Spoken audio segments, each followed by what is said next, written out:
Dukes of Weepdom. Dukes of Weepdom, episode 101. I will find this Android. What do you do? Welcome back. Yes. Off the Tales of Monster Hunter, the episode. Oh my god, okay, first, I found my Android. That's my favorite Golden Kamuy character. Oh yes, nice. Sergeant Tsukishima Nendroid action. Yeah, so I'm gonna get his not boyfriend, but boyfriend next to complete the pair. So I could start making little, like, dioramas and, like, poses. Hilarious.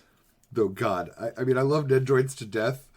It took an embarrassing amount of time for me to set this fucking thing up. They're a pain in... I have one Nendroid. The strap broke, but it just like every Nendroid thing, it pegs back in. But because it came off once, it was looser. I was going to tear my fucking hair out. I'm not even joking. They're a pain in the dick to set up. And I got these big sausage fingers. The only one I have is I have a Joan of Arc altar from Fate. I'm jelly. I mean, I'd rather have not altar, but I'm still jelly because it's still Joan of Arc. Yeah. Big sad. She comes with her big ass flag too for it. And I was like, oh, this is pretty cool. I don't even remember where I got it from, or I think you might have gotten it from a loot crate. It might have been, probably, because I don't think that's really good for a loot crate, though. Because I don't like Funko Pops or Nendroids. I remember that about you. The only Funko Pop that I have is the Nico Bolas one. That one's lit, though. Yeah, and because it's big, too. It's I lied. And I have a Belrog from The Lord of the Rings. I would say that a lot of the big ones are really good. One of our friends got me the... just to show my age really quick, one of the oversized ones of Goliath, the first monster from Evolve. Oh, yes. Yeah, I know. It takes a while to go back that far in time. And then I have the oversized Songbird, which is just... because Funko Pop can't fuck up Songbird by making it just two big eyeball dots. It's already just two big eyeball dots. So he's literally perfect. Like, there's no what I would call Funko nerf. And Nice. of course, I have a bunch of other Funkos that I'm like, I don't love you as much anymore. Like, I like Captain Cold still, because it's still expressive. That's the problem with Funko Pops, is it, like, wipes the character. I think my wife has some, but to be honest with you, she either got rid of them, or they're buried somewhere in some kind of closet somewhere that I'm not aware of. Zeitgeist. I only display, like, half the Funko Pops I own. Like, because again, the ones that don't have enough clothing or character, I just like I put the Scooby-Doo one up. Scooby-Doo, it looks like Scooby-Doo. Yeah, your brother has a bunch of them all still in the boxes, and they just pile. It's just a wall of Which, when Funko you get that Pops, many, and it does get kind of neat, though, I think. Like, anything collecting is cool, but that won't be me. No, I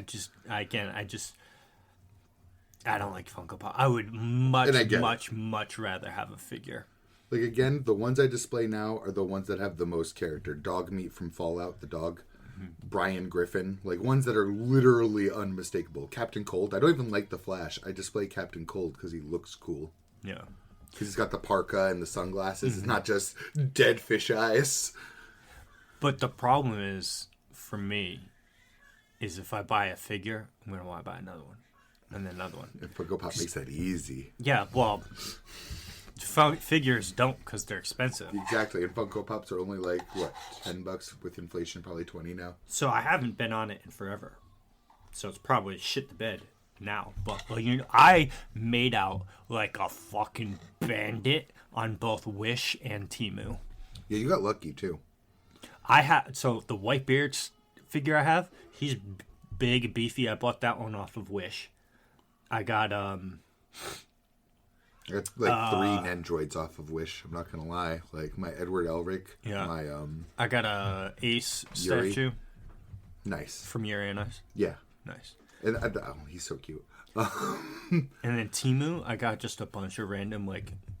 You know why I stopped anime though? Girls. I got Megumin from Konosuba. Yeah. The back peg that keeps her standing straight up was too big for the hole in her back. Straight up. They knocked off wrong. I got a Roxy from Mushoku Tensei. Nice. He makes a figure of Roxy, So that figure and thing got an official figure. That's awesome. But yeah, then it's like that figure goes for like, I don't know, $400, $450, and I bought it for like $50-$60. Damn. On Temu.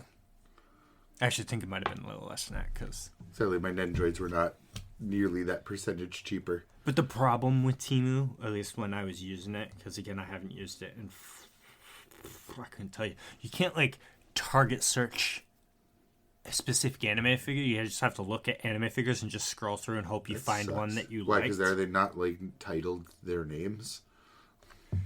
No, it's more that like I don't know, because like, oh no.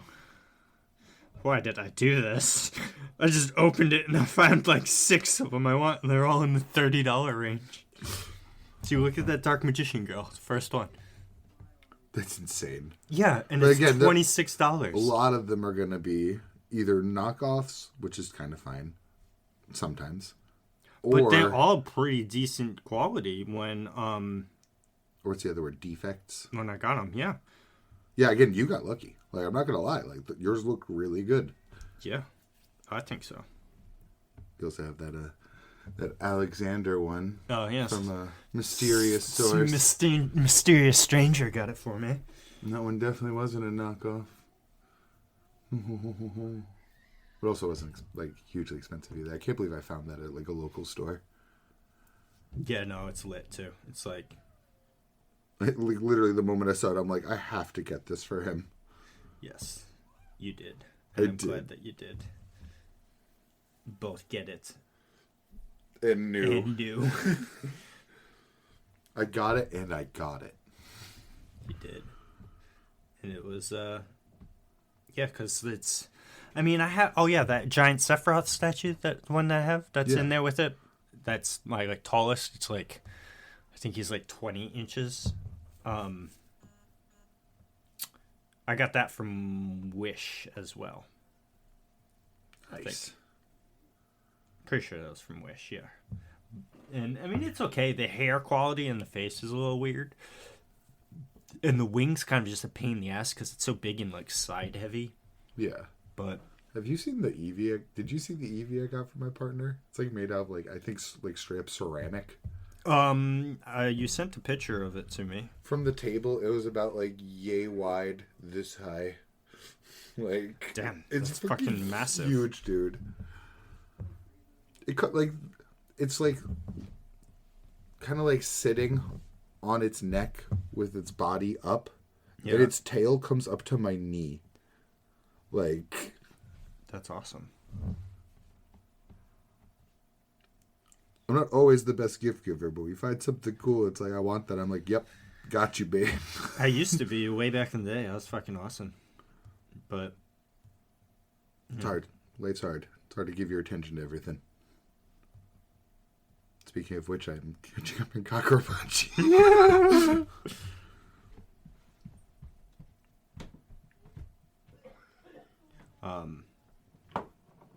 But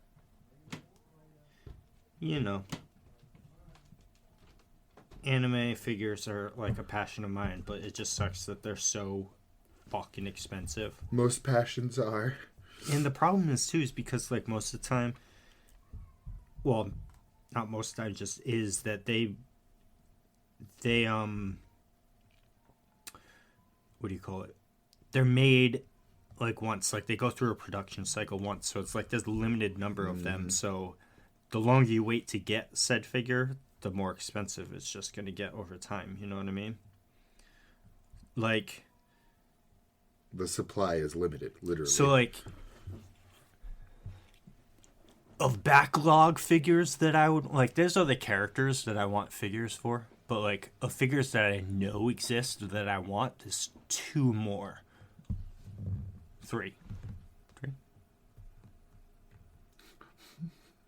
I know one more Legoshi one I would have other than the Nendroid. Because there was, well, I don't know, because excuse me, there was a specific C2 figure that I always wanted, but I have a pretty awesome C2 figure, so I don't think I need that. And then I want the Star Starlight or whatever. It was What? the- That's awesome. Isn't it? How much is it? It's $83 for this Legoshi Damn. figure. You know, that's actually not bad. I expected way worse. God, you know, I think I just want every Legoshi figure created in Mankind. Because what do you mean that one looks that good? But you could find some of those for fucking... That one's 40 actually. Crazy enough. Yeah, see, that's not terrible. How much is the one I have? Oh, that's not that bad either, actually, for the detail. Here's the big one. Here's a $600 one. Oof. Yeah, because it's literally from the intro to season 1. No. See, I want these two, and conveniently I found them together. It's from the Dancing Star Night of the Anne Persona figure. That's what I didn't and call Makoto. that. Yeah, the better girl. Let's be Both real. of these together. God, those are euros. Yeah, well, U.S. No, that's. Oh, I see the U.S. price now. U.S. price $500, $499.99. But so it's like $250 per figure, and I'm not dropping $250. I'm not gonna start looking up Code Geass figures. I ignorance is bliss sometimes. I found one figure of like. Oh well, then you get into the nightmare frames, dude. That's exactly what I was about to say. The very first one, bro. I'm clicking on it.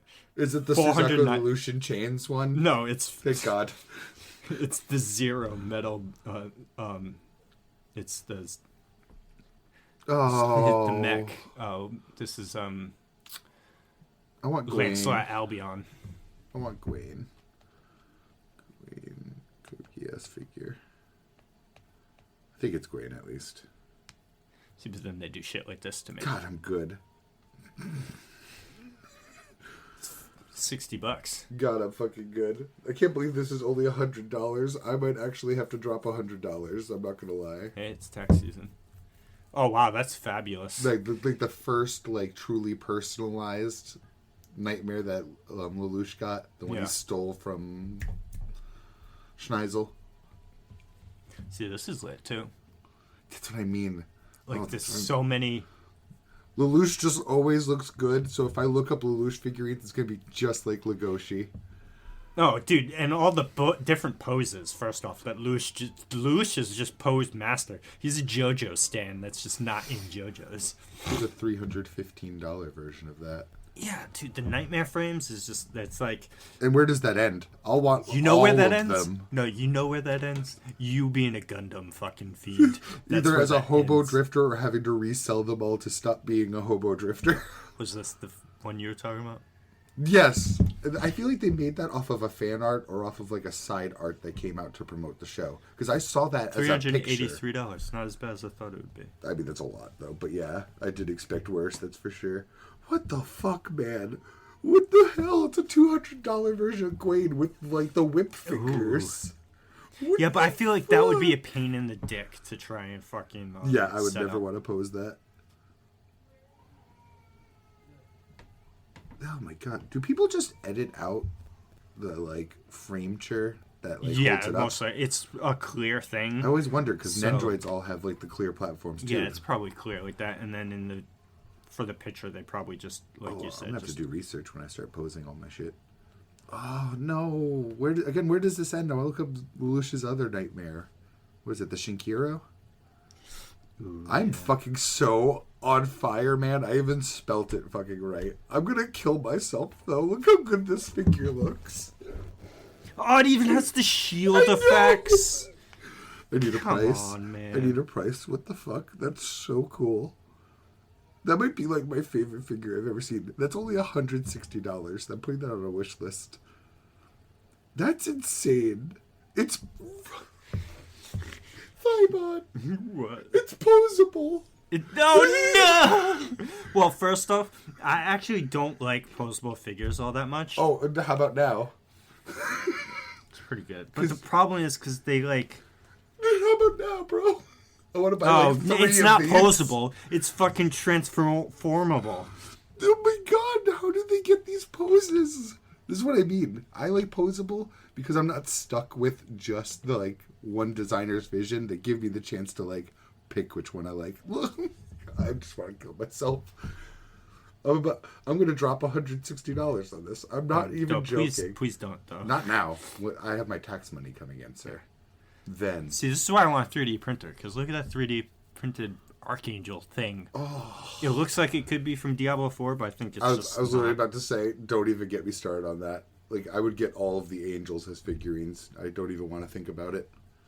And, like, half the demons. Like, I'll have 5 Mephisto statues if I start looking up Diablo statues. Well, here you go. A fucking D&D miniature. Fucking 1,000 angels. Like, I literally want to cry. That's so cool. Right? Oh, no, related's Momo. Obelisk the Tormentor. Oh. The Evangelion thing. Gear 4th. Or Gear 5th. I'm not One Piece enough for you. Show it to me. Is it white? It's the white one. Gear 5th. Yeah. Yeah, look at this, though. Wow, that's awesome. That's when you caught the lightning bolt, too. Give me a price. On Amazon, $250. $38. What? Yeah, get back in there if you need to. That's fucking 11 inches tall and it's $38. It's probably made of like cheap material then, like my Sora is. Like, because that thing's a piece of shit. You go to touch that Sora statue I have, and you're like, oh, is this hollow? Like, yeah, there's something sketchy about that being $38. It's cool though. See, like shit like this too. I will never not want to buy Lord of the Rings. That's so cool. Just the fucking Witch King Well, Magmar. honestly, just like that, how could I turn down a cool Mewtwo? I don't care if it makes me look like a loser. It's a cool Mewtwo. Oh, you want to hear something hilarious? Resin Dragon. That's pretty cool. Oh, that is fucking cool. But, so... You can put a 3D printer in that room. Yeah, absolutely. My wife has been, as you guys were talking earlier, she was talking about how she's doing this new drawer and stuff. Yeah. And printing it out and stuff and doing TikToks with it. She put up a TikTok of the sped up process of her drawing Mew. That's good. TikTok flagged it for nudity. It's Mew. Because it's pinky and like close to flesh tony. So they flagged it for nudity, and she had to put in a ticket to get it back up. But also, to be fair, I'm sure there are Pokemon artists out there that rightfully got flagged for nudity. Yeah, but this was not. It was just it wasn't. Very wholesome Mew. And very awesome. Oh, did she show it to you? Yeah, she showed me all the things she printed. It was Yeah, no, it's good stuff. But... I just found but no, I love improg stuff too, though. That's a good TikTok trend. Oh yeah, like seeing the whole process for drawing. Mm-hmm. What's it? Time lapse, I think they call it. Yes, that's the word. Yeah. Oh god, I gotta get back to Kagurabachi. I need to stop looking at figurines. It's the opposite of being productive. It's just an endless cycle of hole, because it's like I want to buy more figures because I know it's the whole argument of, oh, it's a waste of money, it's a piece of plastic you put behind a piece of glass, you never touch it, and you barely ever look at it, but I want them, and they're awesome because it adds personality to a room. Your personality. And it's a talking point. Like, you have new people over. As long as you keep it somewhere classy and make it look good, like as like a layout, like that's talking points. Oh shit, is that Sauron? Look, easiest foot in your door. Now you know this person likes Lord of the Rings too, and they're probably like 20 levels below you. But like, it's like, no, I'm not a Lord of the Rings fan. I'm a Simulacrum fan.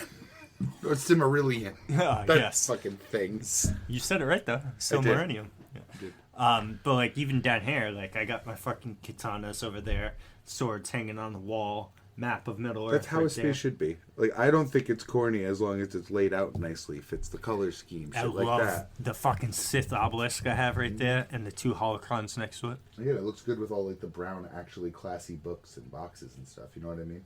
Obviously, there's room for improvement everywhere in life, but yeah, but there's a vision computers, here. yeah. Like, that looks good. And like, the random fucking Egyptian hourglass. That's fucking awesome, and matches the gold up there. Like, there's a vision here. Yes. But see, that ties into what I was talking about earlier before the podcast, literally right before we started recording, was the need to build, like, or have a room dedicated as a man cave that you can just My partner was decorate. also just talking about how he wants to be like a creative instead of a consumer. He wants to be able to build things more freely and It's stuff like like you that. getting into wood carving, you know? Yeah. It's in the air right now. Well, because, like, just, you could carve your own Lego sheet Yeah, it's true. down the line. Especially chibi. Like, that's literally perfect for, like, whittling. Yeah. Which, again, I'm just dying to. It's just finding that right day. Because he has a whole workbench downstairs, so I'm planning to just do it there. So I don't make a mess on, like, random tables. Or Yeah, right. Because it's going to be very messy. it's going to be very messy. But yeah, like I said too, I got so much stuff. Like, I want to display my Berserk volumes. They're all in a box upstairs. Because they're also fire looking. They are. Aesthetically. They are. And All of my manga's sitting around in, like, different piles in different areas. I got a stack downstairs on top of my clothes. I got a stack on a table. I got a stack on his desk. I got a box full. all my shit's all over the place too. It's like I got that hutch in my living room that's got some stuff on it. I got my at least with the end, my figures, they're in their own glass case in the living room in the corner, right next to my gaming setup. So at least that's nice in there. But then you've seen it as you walk up the stairs up to my upstairs where all the bedrooms are. That black case I have, where I have all my manga and all my Again, it looks anime, nice. all my kept DVDs. together. Oh, I forgot to show you because today's the first time you've been up top of the stairs since. But see that box right there says my children's toys. Yeah. I went through that with my son because I was like, you're getting older, so now I will bequeath upon you my childhood toys that are superior to yours because they don't make toys like they used to anymore. And it worked out too because he hasn't watched in a while, but when I was into Sparking Zero and playing that, he was wanting to watch me play. He played it himself a little bit in the training mode, and he was watching Dragon Ball Z. So a lot of my toys from when I was a kid are Dragon Ball Z toys. Yes.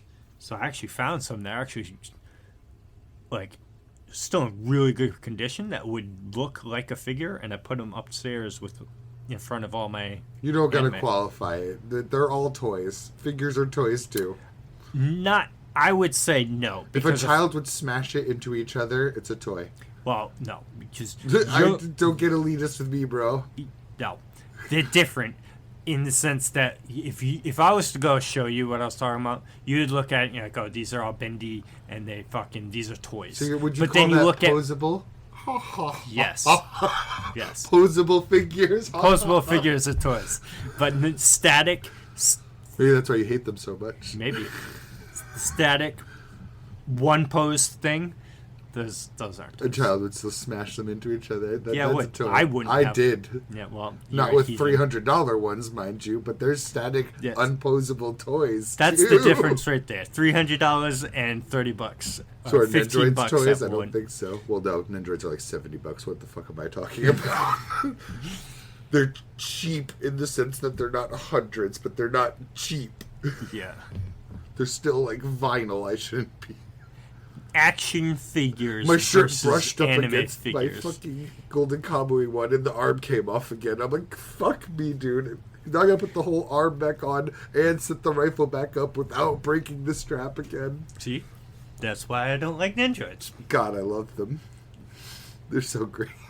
Because it's gonna pay off again when I can start doing interactions and stuff. Right. Not that I want to change their faces. Fuck me, man. It's like I'm signing myself up for more work. But what I was gonna say also is like half the reason you don't hunker down and do it, same with me, is like it's not a forever home. It's not. It's not. So why would you go through all the trouble of fully customizing your not forever home? Especially down here, because I've thought about it and like, It wouldn't be worth the work. no shame in saying we're sitting in a basement right now. Like, Oh, and it's a basement. it's a basement. Again, that's it's a like- miracle this looks like that good. Again, it's Yeah. no shame either. This is how my basement would look. This is how his work area looks. Yeah, we're standing on concrete floors. Loose tools. And home foundation is the walls. And you look up, there's no ceiling. It's just all ductwork and wires. That same CD player I had as a kid. Yeah, every time I see it, I'm like, nostalgia. So good. The speakers slapped. They do. Especially because it's got that bass one on the floor. Oh, I forgot about that. But it's a pain in the ass because it only plays DVDs. I mean, you could hook up to it. Not anymore, though, because see, it has the aux cord. Phones don't have those inputs anymore. So, I got a fucking little Bluetooth speaker in there, in that room right there. And I bet you well, actually, no, those speakers are fucking boss. But every single time I look at that room, every single time I think of the time our friend threw a knife at your head. Yeah. And it, thank God it didn't go into your face. It's quite close. It was quite close, and it went blade first into the wall, 6 inches away, I'd say, about head level. Every time I look in there, I don't even see the hole right now or anything, or where the hole was. Yeah, there's a lot of holes in there now, too. I was just, every time, just looking there, I'm like, oh, yeah, he could have died that time. That's where all my tools are now. Are in there. Good. So, but down here too, it gets fucking cold. Yeah. And hot. There's no. But there's also no reason to fix that it's a basement. Yeah, and it would be monumentally expensive to try and do that. To where well, I wouldn't want to insulate this room. I would just want to make it look good. Yeah. Maybe that's the interior designer in me. I'm not is this livable? I'm just it could be prettier. Well, I mean... But it's a basement. Again, this is a functional space. Yes. Yes. Someday. When you have the place you would want to invest that in. Same, though. Again, why I've been wanting to put up manga shelves for years, and that's not even a big thing. I just gotta, screw some boards to a fucking wall. But I'm still I'm gonna have to move those books someday. Do I really want to put in that effort? So instead of, I gotta move these books someday, well, so I guess I'll leave them in a box so that they're ready to be moved. Well, to be fair, again, am I gonna move them to have to move them again? Maybe the box is where they should be if they have to go back in a box when I leave. Hey, at least being in the box, they're nice and safe from damage. Exactly. Well, the ones that are in a box, because now, again, there's some in just stacks in some parts of the house because the boxes weren't enough. That's why I don't buy manga either, because it's where my current manga is, the few volumes I've had from anime loot crates over the years, and the few that I've actually purchased myself, I don't have any more space to put anything else there. Yeah. And it was limited space in the first place, so it's it'd be the Berserk treatment all over again, and sitting in a box. To be really honest, I don't even want to make shelves. I'm making shelves because there's a radiator down there. I want to make a bookshelf because I own a shitload of regular books too, and I own enough manga and plan to buy enough manga that's no, I need a bookshelf. The shelves were a temporary fix. Well, you could also just buy a bookshelf from honestly, but Walmart sells bookshelves pretty. I know, or you could buy one that's made to assemble. Yeah. It wasn't the building that was the problem. It's the fact that it would look really ugly against the radiator. Because I'm talking you come into my basement. I'm talking against that same wall. There would be a gap, and I hate that. Gaps? Yeah. Literally a gap behind it, too. No, that should be pressed up against the wall. That bugs me. Oh, because the radiator is on the floor. Yeah, it's one of the floor. Yeah. And it goes along the whole length of the wall. It's against the wall with the door. You would immediately see there's a gap. It's not like it's facing away and looks all right. Oh, yeah. Oof. Yeah. I have ideas, but again, why implement ideas if we don't plan to be there forever? For a bookshelf. And then I'm going to move all my books on there, and then maybe it's it's time to move. I'm trying to put them all into boxes. Trying to get more boxes to put them in. No, maybe you should do it because then fate will decide that's when you move, and then you move. It's true. That's kind of how fate works sometimes. The moment you start putting effort in, it's the same theory behind why when you get in a relationship, everyone wants to get with you now because you're happy and you're the best you when you get into a relationship in general. No one wants to be with the mopey sad guy that just got out of a relationship. I always looked at it this way in the sense that in my experience, or not experience, in my perspective, that because it's different in your perspective, that girls want what they can't have, so when you're single, they don't give a fuck with you, but as soon as you get a girlfriend, they're like, oh, well, I want him. Yeah, it was like almost like I have a third option. Oh, shit. One of my options was taken away, and I don't like that. Like, the reason I say it in my perspective is because, like, sometimes that just happens with strangers. Like, it's like, I'm happy and I'm my fully realized self right now. And it's like, everyone's you're like... glowing, and it's like, oh, look at that person. They're glowing today. I'm like, ew, shoo.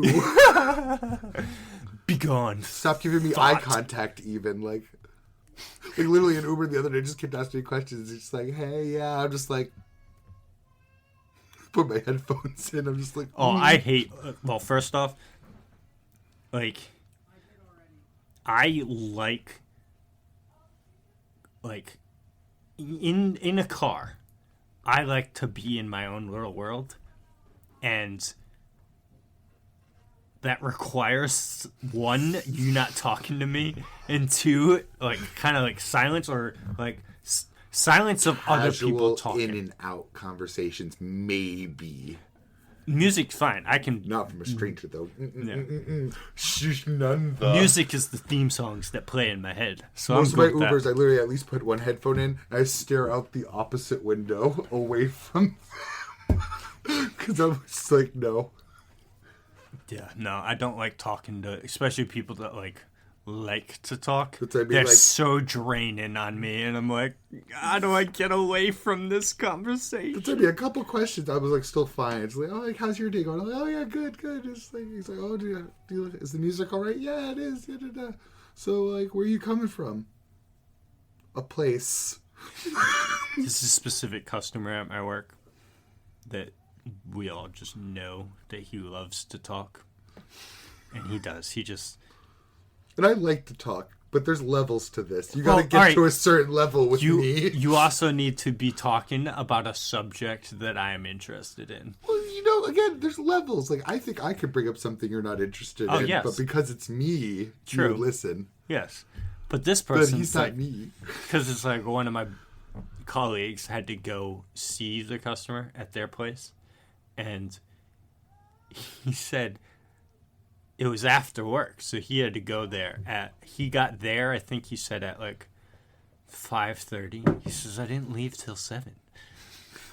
He just would not shut up. Oh, yeah, I couldn't get away. He's like, because then what I used to do at work with him is when he was inside talking to us, I'd be talking to him and I'd slowly start moving. Mm-hmm. And what I would do is say we're in the garage. It's one of my favorite moves. I'm even going to like... Yeah. Totally. That's interesting. Not exactly what I'm trying, but yes. But what I would do is say we're in the garage. Red light, green light. We'd be in the garage, right? We'd be talking. And I'd move the conversation to the office. Oh, so you're like, work and go. Then we would talk. Oh, that's bad, though. Then, that's bad. Then I would talk. I'd bring him outside. Then I'd bring him to his car that he came to pick up. It's almost like you're keeping him moving, too. Then he'd get in his car. Then he'd start the car. And then be talking. He'd be like, then I'd play your game of starting to walk away from the car. I hate to say it, because I am, is he neurodivergent?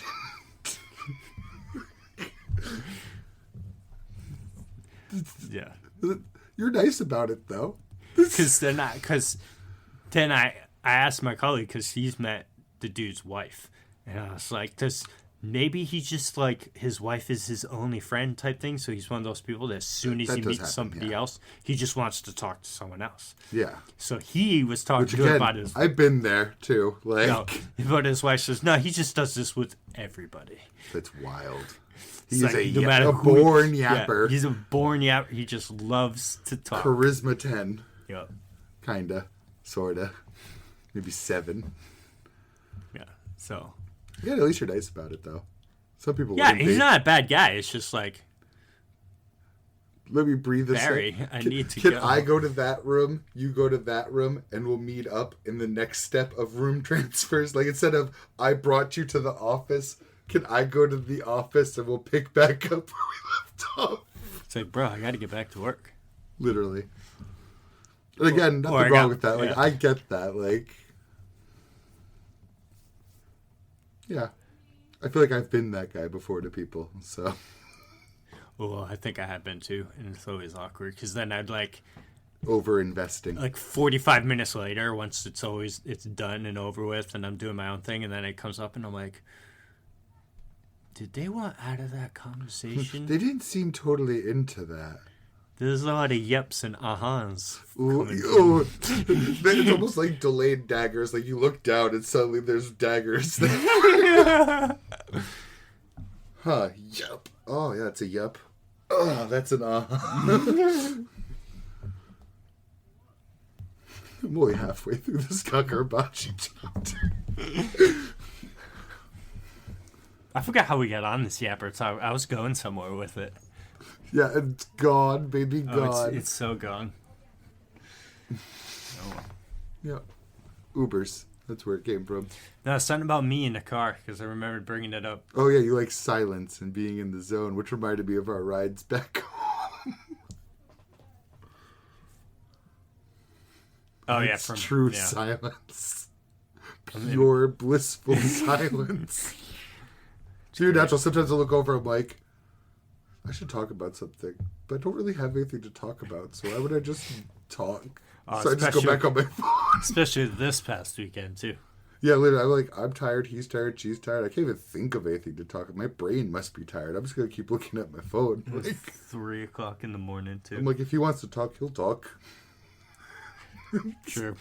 Yeah. We have no problem talking. Or not talking. Literally. So it's kind of like, yeah, no, I feel like this is just normal.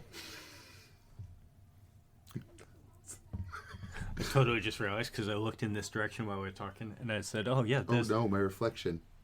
I was like, "Oh wait a minute, that's my map of Middle Earth. So what is that map of?"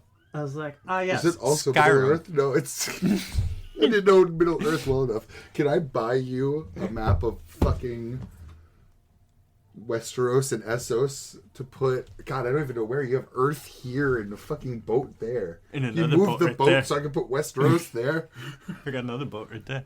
or that one so I can put Westeros there, or maybe under Middle Earth. Yes, under Middle Earth, where it belongs. No, we're not gonna get started. I haven't even read of a Song of Ice and Fire yet, but that made me want to.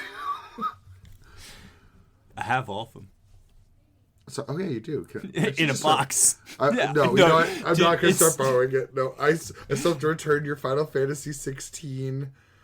Fate, Yeah, I second was about to movie, go Fate movie. Your Berserk volume. which you haven't read yet. You Or haven't opened. consumed I haven't any even of these. opened. No, I played a little 16. I Your opened partner and played my 16. Well, my partner beat 16. You're Yeah. 16. Yeah. I played up until, like, beating Garuda. So I feel like I borrowed something else off of you after that. Or maybe I just wanted to.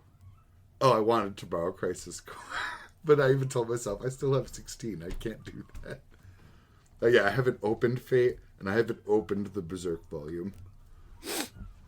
If it makes you feel better, though, it's like on the bottom of my stack of books, so it doesn't collect dust, and I even like... yeah, my the Amazon package that I bought, all of the available Game of Thrones books is still not open. The box. The box isn't open. Well, when I return something, I would like to borrow the first book. I bought them more just to have because I have a bunch of books that I want to still read that I even own. But I have been actually wanting to read more because even just more manga too, because my ever-grown list of manga, it grows every day, dude. I also want to read fucking books again. One of my favorite authors never stopped writing. I watched, well, I didn't really watch, I listened to 2 manga recaps today. And both of them were very interesting, and I decided that I'm gonna like check out the full series other than just the recap. Nice. One of them, it's funny, but I don't think you'd like it because technically it's an isekai, but it's not an isekai. It's a bad start. So even when you said funny and you won't like it, I'm like, uh-oh, I believe that. So the premise is, it starts with, I'm not, the name's in Japanese. I don't remember the name. Don't even bother. It's probably going to piss me off anyways. If you knew it. I took a screenshot and opened a tab for it. But it's basically, so this is elf prodigy princess that's of magic, and she's fighting some dragon army, like, right off the bat. And then there's some explosion. She wakes up on a beach. She's like, what the fuck? What happened type deal. You know what I mean? This epic battle. Now I'm on a beach on a deserted island somewhere. Devil's a part-timer, yep. And I don't know what's going on. And she walks around and then just she comes around. It's more comedy than it is anything else, but this is just dude.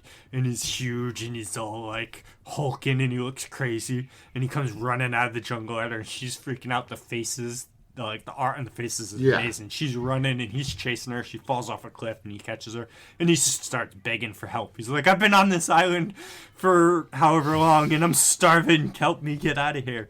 He's just a normal he's a teacher from Tokyo and she's a fantasy person. A fantasy person, and both of them are on this stranded island together. And then you find out that he's a teacher from a delinquent school, so he's kind of a badass, but also not. Like a great teacher Onizuka style. Yeah, but then he's just kind of not. But that's not the worst pitch, actually. Yeah, it's the pretty mixed funny right now. Sources and the island, I kind of fuck with that. There's just a lot of just like funny things. So like she gets sick and she kind of passes out, and he has to go find the water source. And when he gets there, she's not feeling well. They get there and find out that the fresh water reserve that he knew about is now dried up. And he's like, what the fuck? And she's kind of sick. So she passes out and she wakes up and it shows like this shadowy figure of him and he's standing above her and he looks like he's holding something at his groin, like right above her, dripping something on her. And she's like, she freaks out thinking, it's his thing. But then it's just his sock because he put them, it's a good survival tip. You put wet mud into a sock and then you like squeeze the water. Holes. Yeah, you squeeze the water out and it drips out and it like filters it. I used to know how to, like, a really good way to, like, boil salt water to get the fresh water out of it, but I don't remember. The only, like, plot hole that I've seen is he has a cell phone, but obviously it has no service. Yeah. And he doesn't use it much because it's dying. And she caught him on it and, like, thought he was like, tricking her because she didn't know what his phone was. Yeah. She's like, you got a person trapped in that machine or whatever it is, and she was attacking him, and she attacked him with lightning, and it charged his phone for him. So he's like, we can use this now. That's a fun gag, though. Yeah, but then I'm like, okay, but did you have videos of these survival tips saved on the phone? In the phone? Yeah. There was a video of like a like you don't have Wi-Fi, you don't got signal. Yes, I'm like, how you watching YouTube right now, bud? You just got survival videos saved. It's true, there could be saved, but like. You were a delinquent teacher. Who saves survival videos on their phone? Or just any video on their phone, you know what I mean? And especially a delinquent teacher. You weren't a scoutmaster. Yeah. For like the Boy Scouts or something. So. But yeah, so that one was... That wasn't the worst pitch, though. No. And I was like, it's only got 8 chapters, though. I was like, no! That's the big few. Well, you know what, though? Yeah. I was going to say, when you're saying manga recaps, I feel like this even ties into like why I didn't play 16 as much. I do think spoiling stuff does affect me more than I like to admit. Like, when I look at 16, I have to wonder to myself, would I have played more of that game if I didn't know so much about the game already? Because that's half of it. Like, the combat's only going to change per weapon, or I mean per style. You know what I mean? Like, per an eidolon. For me, personally, I think that 16 is really good. The story's pretty good, but it's like... There's, like, nothing to do once you beat the game. Which is fine. Not every game does need a lot. No, but it is a lot of money, to be fair. I just think, in a Final Fantasy game, this should just be. It's not like this huge end game thing in a Final Fantasy game. No, it's like usually you beat the story. And it's like, okay, where's a final challenge to test all my skills? there's usually like one or two secret bosses somewhere, or like the quest, like the hunt board type shit. It's like, let me go finish the hunt board and like do some. Yeah, I think that's fair because the final boss shouldn't be the hardest thing because everyone should be able to beat the story. Yes. So should be a final challenge that actually tests the skills you've made. There was some kind of challenge like thing, but it was like a time thing, and you're just fighting monsters, and it just didn't click. It's not the Adamantoise. It's not. Yeah. I don't even know what I'd compare it for 12, but I guess just what's his face, the wind guy. Yeah, well, 12 has 3. Yasmat. Yes. Yasmat, Omega, and Chaos. No, the Hell something. It's the precursor to Yasmat. But he's kind of easy though, so maybe not him. Sephiroth for Kingdom Hearts. Well, sadly, the only Kingdom Hearts secret boss I've beaten was like the only one that they didn't put like a Final Fantasy thing. It was like this big ass Disney dude. It just fucking sucked. I hated that fight. It wasn't even cool. It just did a lot of damage. No. Same with Adamantoise though. That's kind of bullshit. It's just a big ass thing to smack for 15. Yeah, it doesn't do anything. Much damage to you at all, and it just takes forever. Yeah, that was kind of a cop-out. Like, you compare that to Yasmat, like, that's nothing. Well, 16 after... Listen, anyone who's... Like, I've said it before, and I'm not going to dwell too much on it, but 15 as a whole... And I swear I heard somewhere that they're trying to re-release, like, a definitive edition of it that just includes all of the DLC content, like, all the episodes. Again, I feel like that's part of the complete package now. Yeah, and... Once they added all the updates to it, I think it's a solid game. The party switching added so much to it. Being able to switch to actually being like Prompto or Ignis. And they all play so well. They do. Even in the base game. Not even like their DLC counterparts where they play even better. But like even just switching to them like in normal, it feels so fucking good. Well, I think Prompto's a little different in episode Prompto is why I say that. Like it's even more shootery. Well, because there was an update in the base game on release, you couldn't switch to them. Yeah, because I did come back and play just a little bit when you could switch because that was added to the base game as an update to the game at the same time as them adding content for Royal. Mm-hmm. So I was able to just go back into the game and try out the party switching. Because I forget his name, but they do have a super boss that was added. One that's not giant Adamantoise. I hope good. He's like a centaur-looking robot thing, and that's like their come again. Their big boss. Do you have a name? No reason. No, it's like I'm joking. It's like a demon name, dude. Trying to. Oh God, do you have a name? I'll try and find it. For a friend. But literally, it added so much to the game. The problem with 15 is the release version was very flawed. I don't want to call it garbage. It wasn't garbage, but the flaws were bad. That the chunk of time in the middle that they farmed for DLC content on purpose, that's egregious in my opinion. That's literally cutting out story so that you can sell it later. Like I have an actual problem with that. And another thing I have an actual problem with is the fucking way they show you, what's the city called? Insomnia? Something like that? His city? Yeah. Yeah. Yeah, the way they show you it falling, where they like splice in scenes from the movie showing it into an overnight nap time, like Noctis goes to bed, and then just cuts to scenes from the movie where the city falls, and then they wake up and they're like, find out from the news that the city got invaded. That was shitty. Well, because first off, I watched the movie before I played the game too, but not everyone did. Yeah, but that movie is so fire and gives you... Because my biggest problem... That movie should have been in the game in some way, somehow. My biggest problem with 15 is actually that it's the fact that the Empire is there as a threat and you barely ever interact with them. It's all about Arden and the mystical side plot thing that should have been... They went too multimedia with it. It's like Kingdom Hearts. You shouldn't have to go to like 7 different sources to get the full story. And you definitely shouldn't have to do that for one game. The fact that they made animes to fill in the holes. The fact that they left open holes that they can stuff with DLC stories. At least like 3 of them. Like literally Prompto, Ignis, and Gladio. Mm-hmm. All of those people getting DLCs to fill in a gap in time is egregious to me. Arden sounds like extra content to me. I don't know where Arden's takes place. But those 3 is literally filling in plot holes they intentionally left. Or time holes, at least. Because it's not really plot holes. You know what I mean? Okay, so I finally found him. I had to look it up in a very obscure way. Oh, thank you. But I appreciate it. He better be nearly as hot as he sounded. He's not. Oh, no. Well, I'll judge that, sir. My tastes are unconventional. He's not a centaur. Damn it. No! He's just... Yeah, no. Yeah, he's cool, though. Yeah. I'll give him that.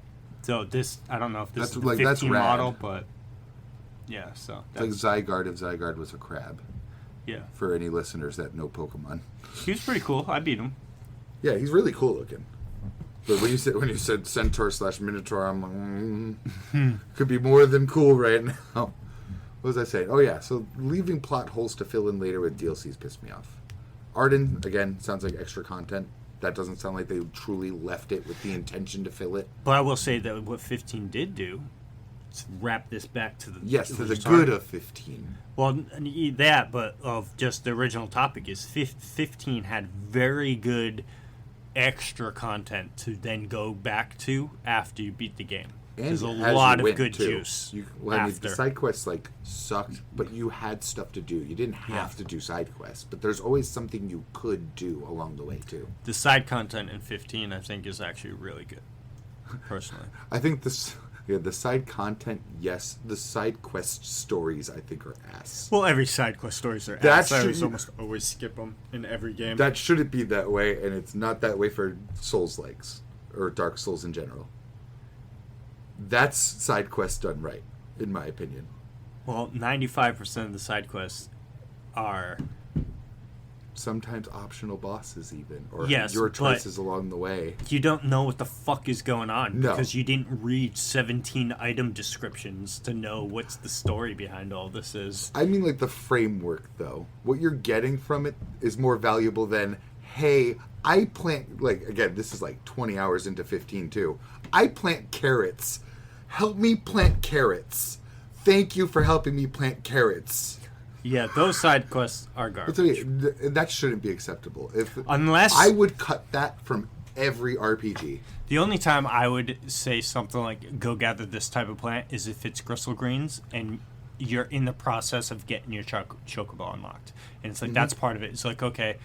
Or you know what? Again, I have some leeway because here. Then this tells you if you have to gather Crystal Greens in the world, this is the game showing you what the plant looks like, how to gather it, and the fact that you need it to give it to your Chocobo. So when you're in the field and you see it, you're like, oh, I know I need to grab that, so I have it to give to my Chocobo.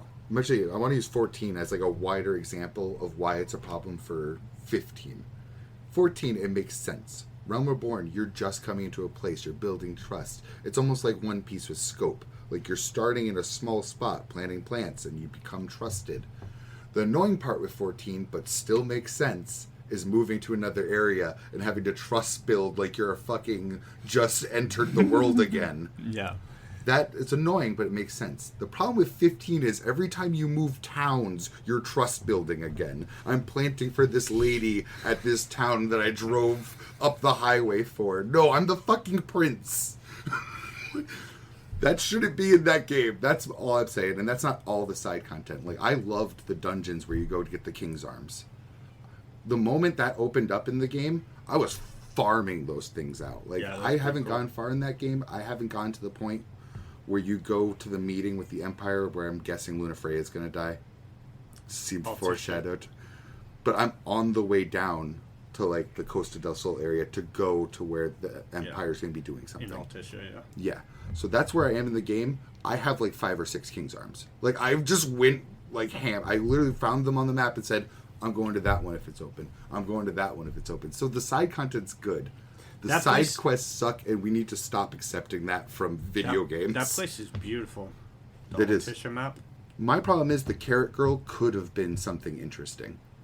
If it's not interesting, why is it here?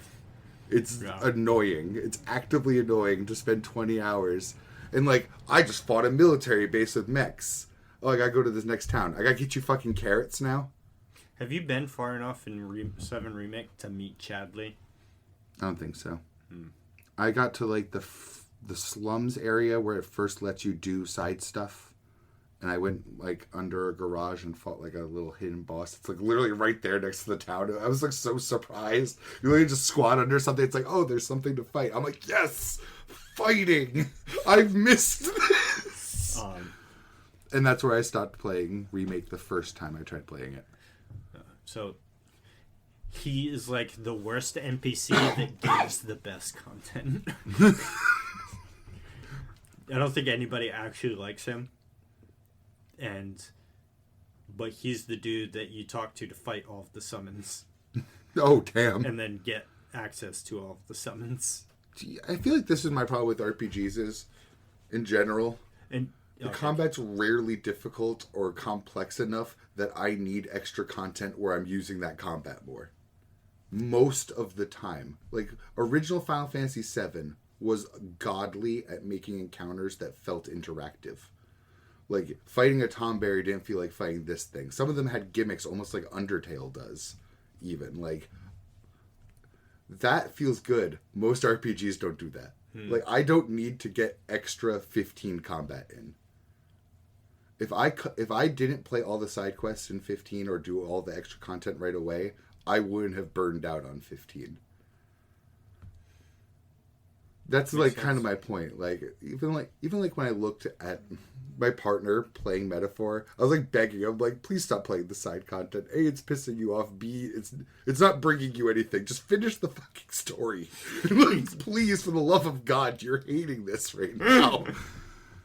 He's like farming through dungeons and shit over and over again for the money, which again paid off in the end. He's at the final boss, so he decided to play Pirate Yakuza.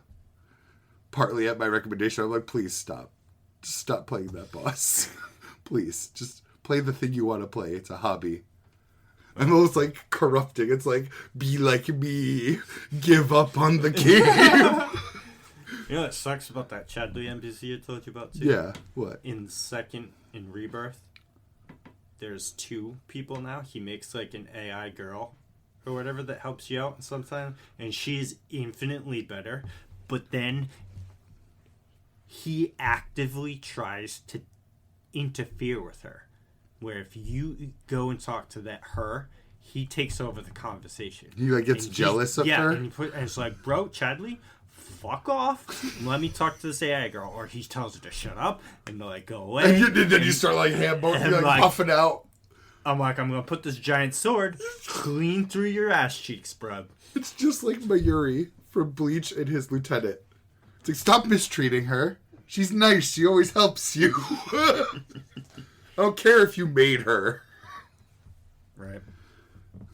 Sorry, it just immediately came to mind. I'm still 8 pages. It's so unfortunate.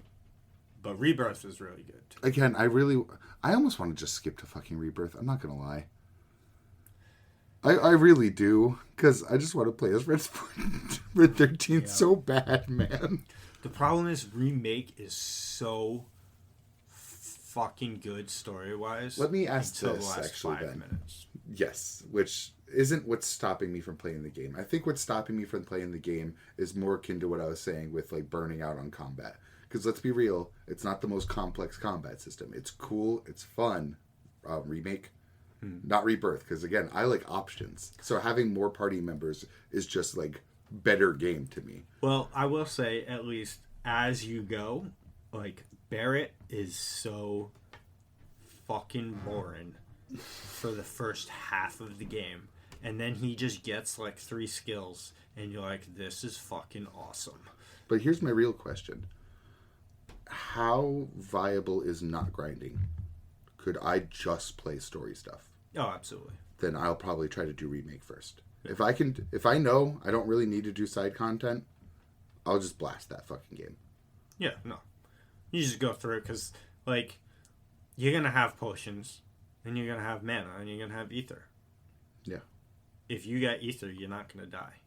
And Make sure 2 people on your party at all time have cure. And to be fair, too, I've played Souls-likes now, so I kind of get, like, managing a low amount of supply. It's not like I need to stock up. I would like to retry fights if I need to. Right. Because there'll be times where your party is limited because of story purposes. It's like, Cloud and Aerith are going to this place by themselves. The Gojo barrier is up. Well, no, it's more in a way, but naturally. Yeah, so like, when Cloud dresses up as the girl for that thing, I sure do. That's a huge thing, right? So part of it is like Tifa and Aerith are already in there, and you're Cloud, and you gotta work your way through it. So you're already Cloud. fending off boys alone at one point. And then you meet up with those two, and now they join your party. But when you join combat, you don't have the option to put Barrett on your team because Barrett's not fucking there. Which, again, is a great way to do it. It feels natural. Yeah, so you're not going to have access to people that aren't immediately there next to you in the story. But if they are, you got them there. Which means they're also getting leveled whenever I'm using them. So, and, like, I'm probably not going to do no side content, but knowing I don't have to do it means I'm not going to comb every inch of this fucking game for no reason. There's also significantly less side content in Remake than in Rebirth. Because Remake is very much more a linear game. Yeah. None of the maps are very wide open. You look at the map and it's just like streets. Probably for the best for my mind. Like, I need to not... I'm not the type of person that likes combing through games super, super hard that I don't love. Like, Hollow Knight, it wasn't a chore to me. I loved exploring Hollow Knight. Mm-hmm. Like, to the point where, like, it was the reward for my brain. I found a new area, I'm like, whoosh. But for RPGs, I don't know why I do it when I don't like it. Yeah. Because, like, the side content in 7 are the type of side content you don't like. They're side quests. Yeah. And for Remake, that'd be so much better because I have party members to switch to. I would do, like, a side quest if it's like, oh, shit, I haven't been using Tifa because I played her all last game. Let me switch Tifa on and do this side quest. Mm-hmm. So, like, I feel like I'm even just going to play, like, Rebirth 1,000 times more. But I would like to play through the story of Remake. Because the fact that they turned the first 15 minutes of a game into a full feature-length game is just amazing. Which at first I was joking about being bad, but to be honest, it's kind of what I would want from a movie. Like, I would want a whole movie for the Midgard period. Yeah. Like, that original 7 is a dense game. Like, that, yes, that was like 3 hours of time, but it's 3 hours of time where you're constantly fed interesting information. Like, that's what I need. I need to engage with the stories instead of the combat. The combat doesn't take that long. It's not like a roguelite where I'm getting so much better each time I play. Like, 5 hours into playing 7, I'm probably just as good as the game as I am 50 hours into playing 7, original. Yeah. Yes, there's more things to learn. There's more materia combinations, but the actions I'm doing are the same. So I need to stop doing that a billion times. Kind of, because you get abilities as well. And again, original 7 was so good with, like, encounters being interesting. So, because, like, you know, in original 7, everybody has, like, 17 different limit breaks. Yeah. They only got 3.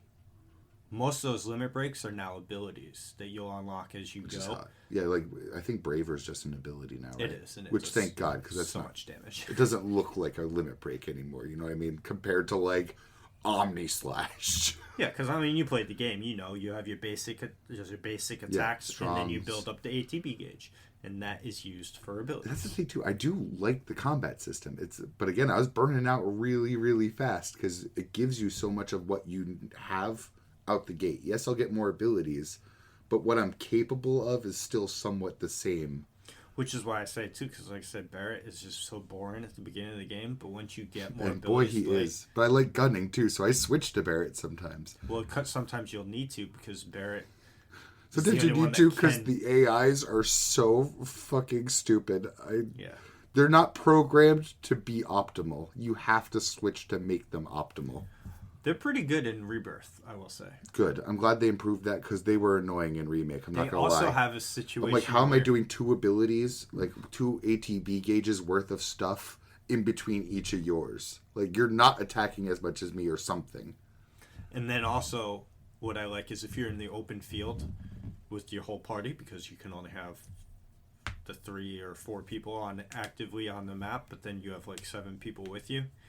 The others that are off, not in your immediate control, are still standing around, and they'll jump in sometimes and do stuff while you're fighting. Oh, that's like cool. They might jump in and block an attack that's going to hit you or something when you're in the open field. Yeah. If you're going through a dungeon or a story mode thing. Yeah, if you're in like a full combat environment, like... Yeah. That's really cool. That reminds me of how the handler comes with you in Monster Hunter now. Like, that's just immersive to me. Mm-hmm. Even if it doesn't actually, like, accomplish anything, it'd be immersive just to have them around. I hate that in Monster Hunter, when you're sitting in base, she walks around the base. I didn't know that. Because I'll go to run next to my tent to start a quest or something, and she's not there. And I'm like, great, now I have to go find where she fucking wandered off to. No, I really like that. But yeah, like, Remake made me feel like I have to be constantly switching because they are not optimal. Like, Barrett, you're a gunner. You should be able to be constantly attacking as much as I am. Yeah. Your bar should be filling at the same rate mine is, and it is not. That or they're not dumping it fast enough. Or both. I think both. Probably both. So and I think that it's switching. set that way so that when you switch to that character, if you wanted to switch to them to heal or raise, they have the available ATB. That's fair. But I would love a Gambit system. Put 12's Gambit system into Remake. All of my problems with that are gone. 12's Gambit system was so It's good. literally programming. It's just making logic systems. Like, it's so good. So good. But the thing is, too, because you're sitting there, you'll charge your ATV gauge from 0 to 100 like 4 times before they do Literally, it I once. think 2 was lowballing. Like, it's really, really bad. And Aerith already does it so slow. Yeah, I don't want to switch to Aerith ever. Also, let me just say, I don't want to smack someone with a pole. You don't. She sends little swirly. Oh, range joy. things out. I switch to Aerith to heal people and then switch off of Aerith. That's what I mean. If she's charging 4 times less than me, then if I need to heal, sometimes I'm going to have to inflate that shit. So that's one thing. That's just what I say. Just make sure you have a leveled cure on, like, not everybody, but to the point where you're always going to have someone available to use it. So, because you'll always have Phoenix Downs.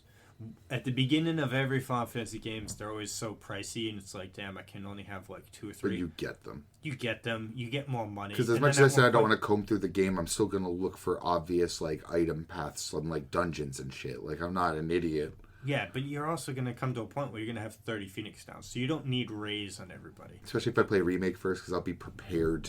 Yeah, but Cure, you're going to want Cure on everyone, because you get Cura. You get Cure, Cura, and Curaga. You know what I mean? Then your choice between. Or at least on one person that I plan to have the full active party all the time. Because right now I'm not going to lie, I'm excited to play Kate Sith for the first time in my entire life. He just looks good in Rebirth. He's not that bad.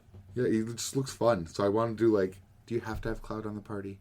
Yes. Motherfuckers! Isn't it? It's so bullshit. I love Cloud, but I don't want to be forced to have Cloud. Because in 7, it's not that... Oh, it is that way. It is that way. It was annoying then, too. And again, I like Cloud. Whenever I go to do a story fight, I would swap Cloud on. But it makes it harder for me to level the characters that are neglected or try out things I get it, so going him. through the story, because it's technically Cloud's story. They should make it so that when you start a cutscene, when Cloud would be involved, it tells you, hey, you can't do this till you switch Cloud on. Let me switch them off for normal shit. Especially because Rebirth is an open world game. The maps are very open. If I'm wandering around the world doing side quests and stuff like that, let me be whoever the fuck I want. That's what I mean, man. Because it's so annoying. Because I would plan to do Cloud, Red 13, Kate Sith. But again, I don't want to swap off 2 people to experience 2 people. Let me have my 3rd slot too. Like when I want to go try Tifa and try Yuffie. Well, what you could do is but I wouldn't recommend it in your case because you have a laptop. But I was like, I'm going to get that on console. Yeah, I was going to say you could get it on PC because it's on PC now, and there's going to be a mod to get Cloud off your party. No, I've seen it. That's such a good selling point. Holy shit. Fuck. I was so ready to be like, no. Oh. But I don't know how well it would run on your plat. I went to look up 13.2 on Steam, and it has horrible reviews because of the performance and the port job. Yeah. Yeah, like none of it was about the game. It was all about the port. And that made me so sad. Because I was so ready to just slam the buy button when I saw it's on there. I actually, it's funny you said that. Like, I think it was last night or Monday night, I checked the PlayStation store. I was like, is 13 on? None of them are on the PlayStation store. I'm telling you, it's just a matter of time. It's already overdue. They're going to put out an HD collection for it for sure. There's no way they won't. If I wanted to play it, I'd have to turn on my PlayStation 3. Mm-hmm. Because you can't play PS3 games on PS4. Nope. Again, it's really frustrating. I really wanted to buy it then. I would play 13.2 again. Me too. That was a really short affair. It's one of the only RPGs I've played through. Just like... Yeah, it was your first 13... First Final Fantasy game you beat. Yeah. I was right there when you beat the final boss. I never beat Grace's Court. Damn it. No, you didn't. It was so close. I got lost in a room and gave up. And I swear to God, I think I was right about to fight Genesis for the last time. Like, I was so close. But yeah, so that was the first Final Fantasy I ever beat. But it's because it was such a tight affair. Like, I didn't have all that grinding that I was talking about. It was always story affairs, or at least if something was side content, it was interesting while it was happening. And outfits for and free. Pokemon. Yes, and Pokemon. That did a lot of it, too, because it's like, yes, I have to get Tonberry. I have to optimize my Tonberry. Like... Yeah, I'd play 13 and 13.2 again. Me too. And never touch 13.3 again. Or maybe, no, I'm never touching 13.3 again. I was like, maybe I'd boot it up to try that combat again. But I remembered the cutscenes and how fucking monotone and awful they were. Like, anytime Lightning was talking to Hope, it's like I wanted to drill my brain out. Maybe if I put it on fucking Japanese voice acting, it would change. But and take the subtitles off. But I don't give a fuck about the story because it just ruins the whole story. Again, right at the beginning. And then I know the whole time that's not actually Hope. That's the god. Yeah, I didn't know the whole time that it was God. Well, I know now is what I'm saying. Yeah. So if I went back. But I knew from the very start God was going to be the bad guy. Oh, yeah. It's so fucking obvious. It couldn't have been more obvious. Yeah. B... It's one of those glass shattering moments that immediately took me out of the game. Happened in 13.3 is when they reverted Hope's age for just no reason.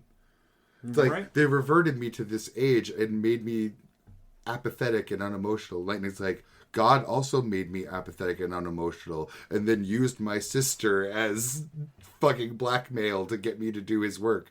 What do you mean? Apathetic and emotionless. How can you lose your emotions and then have your emotions taken advantage of? It was just like Genshin Impact. My brain couldn't take it anymore. I'm like, I can't take you seriously. And I thought the whole point of 13.2's story was to not have time stop, and then somehow in 13.3 time has stopped. But then that's the other thing too. Like I did the whole that's story. right, because that was the whole thing. Is you lose because Caius, by killing Caius. It's almost like you keep losing. 13 is just a series of losses no matter what you do. Unless you're Caius. Because he just takes W's everywhere he goes. The sad part is I did finish one of the storylines because like each area was connected to a character. Lightning, you know this, I'm explaining for explaining's sake, was connected to one of the characters Lightning was close to. Yeah. The main city was Null. I finished the whole Null story. I don't even remember what happened. It's almost like this. They finally meet up with each other again. It's like, oh yeah, you're that one with Sarah. Oh yeah, you're Lightning. I'm sad. I'm sad too. Goodbye. There's two parts of that game that I really like. One is because they finally let Snow be a badass because he became a Lassie again. Mm-hmm. And everyone's afraid of him because of how strong he is, potentially strong he is. But he's such a fucking crybaby most of the time. They wiped everyone's character away. They literally ruined every character emotionally. Everyone's just a sad pants. Except once again, my boy Caius. Well, you know why it worked with Caius? He was already a sad pants. His whole story was being sad. Well, it was, yes. He didn't show it like an emo boy. But at least in 13.2, it's like, she comes there, and they're like, yeah, so that Caius is over there. And she's like, oh, fuck, okay, I guess I'll go try and defeat him. So you go there, and it's all, I forget the girl's name. What's her name? The one that's with Caius. The one that dies over and over again. Nope. Yeah. Nope. Okay. So it's all Not even about close. a bunch of hers. So he's reunited with all of them. So honestly, he got his happy ending because they're all there with him, and he's just chilling. So Does he just literally send you away when you find him too? well, she fights him, but the great Well, yeah, thing, you fight all of them, but then it's all for no reason every single time. They all send you away. Like Snow's just like, you have like a tiff with him. He's just like, I'm just gonna keep staying at my party because I'm sad. Lightning's like, I should just leave you. The world's ending anyways. Goodbye. I just love it because in 13-2 in the beginning, Caius beats Lightning. She has to retreat and go into the sleep coma to heal because he's like, I just won. It was like Evangelion. It's the story of people coming to terms with the fact they're all dying. And then, you go fight Caius again in 13-2. And the cutscene ends, and Lightning is like... at the end of it, and Caius just Dogged. He walks badassly up to his throne, puts his sword down, and kicks his feet up on his chair and says, I would say the off. 13-2 cutscenes showing the Caius and like Lightning stuff.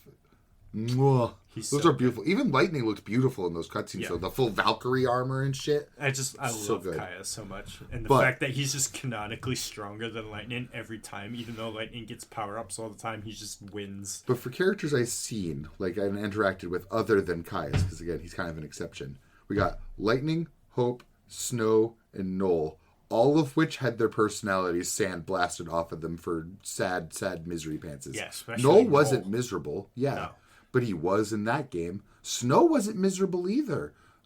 Fucking was just 13-1 Snow? He was just anxious that his fucking girlfriend was dying. And he was trying his best to, like, patch it up with the sister that hates him. Yeah. Sister-in-law, you know what I mean? Yeah. But, like, with Lightning, like, he was a optimistic happy pants. He was trying. But that's one thing that I don't like, too, about the whole 13 story arc. It's the story of sadness and, like, downfall. No, it's more that they did everything they can to make sure that Snow and Sarah were never able to be together Because it's a at any sad time. story. It's like for just sadness' sake. let them even when they were going around in 13-2, it's like Snow's right there.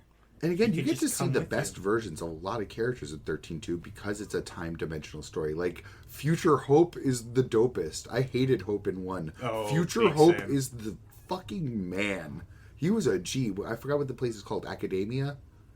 Literally, like, a plane of his, like, giant school and city he made. Yeah. Fucking rad as fuck. But then you go to 13-3 Hope. I'm reverted to a child and all of my emotions were taken away. That's not Hope, though. That's God. I know. But, again, the pitch alone is just like, why do I want to be here? You took away everything that made these characters. And some of the characters you took away. Is Saz even in 3? I don't know, because I stopped playing. Yeah. I never saw Fang, Saz, or Vanille. Fang and Vanille aren't in it. They're not even in 13-2 because at the They're end of the crystal 13-1, now, right? Yeah. But do you just at least see them because you're time jumping? Maybe. I don't know for sure. I think you see Vanille. Well, at least you once. see what they are because I think they came to Moon or something. You see where they I think are. they became a. 13-2. I think they became a mentioned them. giant crystal that stopped whatever Ragnarok was, Yeah. or replaced whatever. The foul seed. Yeah, needed I never to- beat yeah. one either. So some of this is even just osmosis through you. Yeah.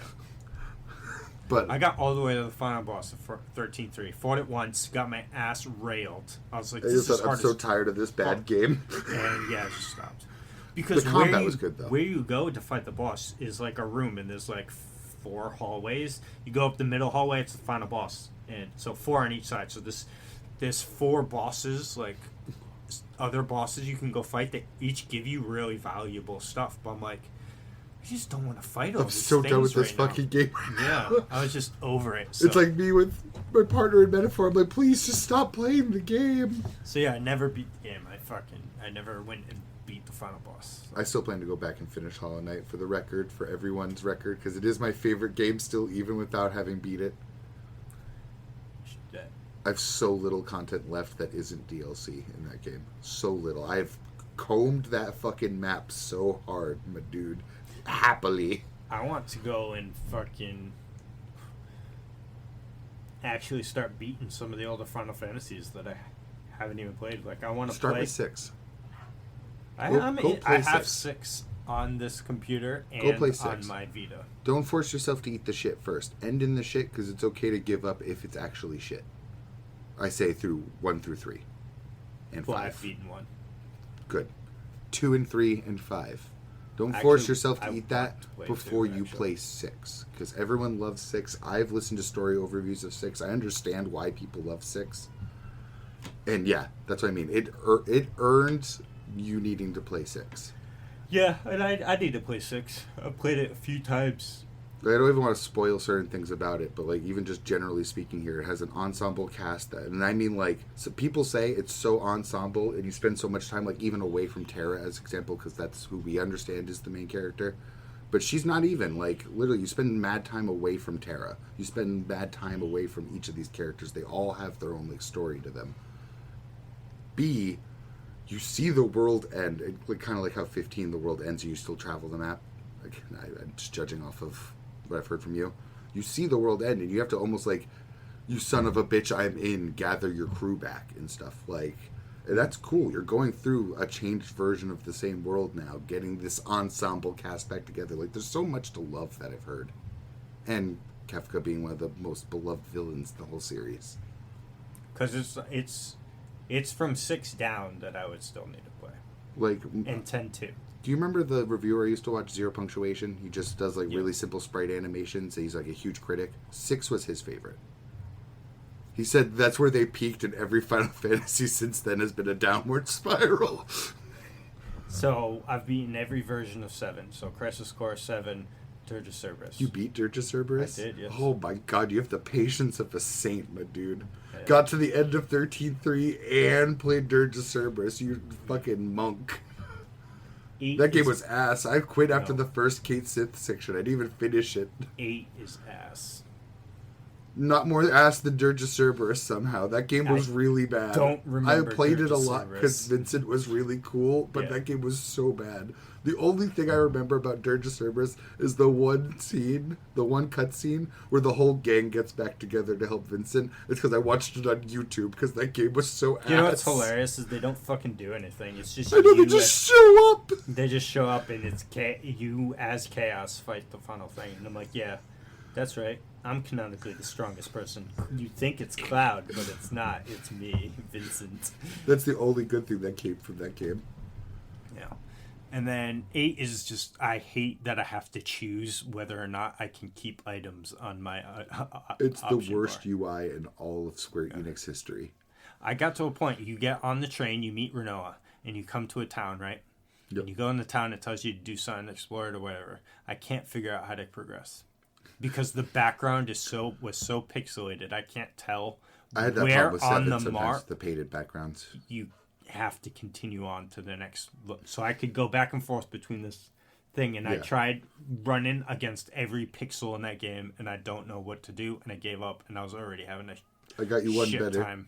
I get Ifrit, where it explains junctions and everything. It's like, okay, it's time to leave the town to go to another town. I leave the town, get to the world map, and I have stopped 8 3 times at that spot. I just don't make it to wherever they want me to go. I just stop caring. I'm like, I'm kind of done with this. It's kind of ass. Yeah. The It's 5 minutes I played Triple Triad was the best moments in the game. It's 8 was the first Final Fantasy I ever saw in my life. Oh, damn. Yeah. Before I even knew what Final Fantasy was. Sadly, I think 10 was my first one I ever saw in real life. 9 is amazing. No, I'm a goddamn liar. I have absolutely played one at my grandparents' house on console. Nice. I had absolutely no fucking clue what I was doing. Sounds about right. It was like, They don't tell you dick. no, it was the same way that happened with Zelda. Like, I was so shit at Zelda as a kid because it's just, I'm not smart enough. I'll just put it plainly. I was a dumbass. People hate on 9, but I love 9. I've seen a lot good about 9. I actually just saw. I'm wondering if I watched someone review every Final Fantasy game now. But no, I think I just watched a review on 9 recently. I played 10. 10's not bad, but I don't like Titus's inner monologue. I really do want to play 10 too. On but paper, I like 10 a lot. Like, the broad strokes of 10 I like a lot. It's just that some of like the details and nitpicks here and there. It has a great cast though. Yeah. And most of them have good reason to be there because they're Yuna's guardians. 12 was my favorite for the longest time. 12 has the least reason for the characters to be where they are. Yes. And then we just talked about 13. Yes. 14 is probably my favorite one now. It just is, actually. 5 is ass. I've tried playing 5 like 3 times. It's not great. I've never played 5. I think it could get better later. But even from what our friend said, I feel like X-Death doesn't even get mentioned until like the 40th hour of that fucking game. But Gilgamesh is all up in there, apparently, so. And you'd like some of the party members. Maybe. Definitely. There's 4 is jizztastically amazing. I feel like that's the first one that really, like, fully cared about having a good story.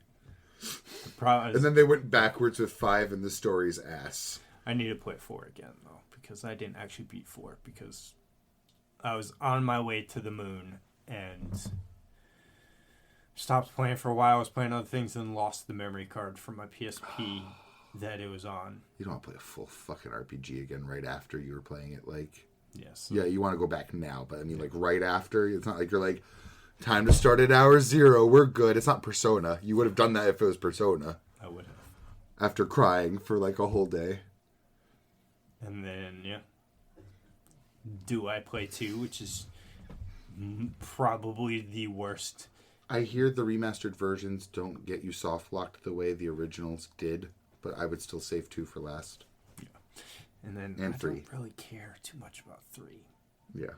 Onion Knight. This is what Cloud I mean. of Darkness. 1, 3, and 5 are completely interchangeable in my brain because it's the same Go Gather the Crystals story. Yeah, there's details different, like Garland being chaos and a time loop. Look, Cloud of Darkness, I'm sure, has her own gimmicks. I don't give a fuck. X-Death is cool looking. It was a tree. But generally, it's gather the crystals for the sake of the world. That is the plot to those 3 games. 2's different, but that doesn't also mean it's worth playing.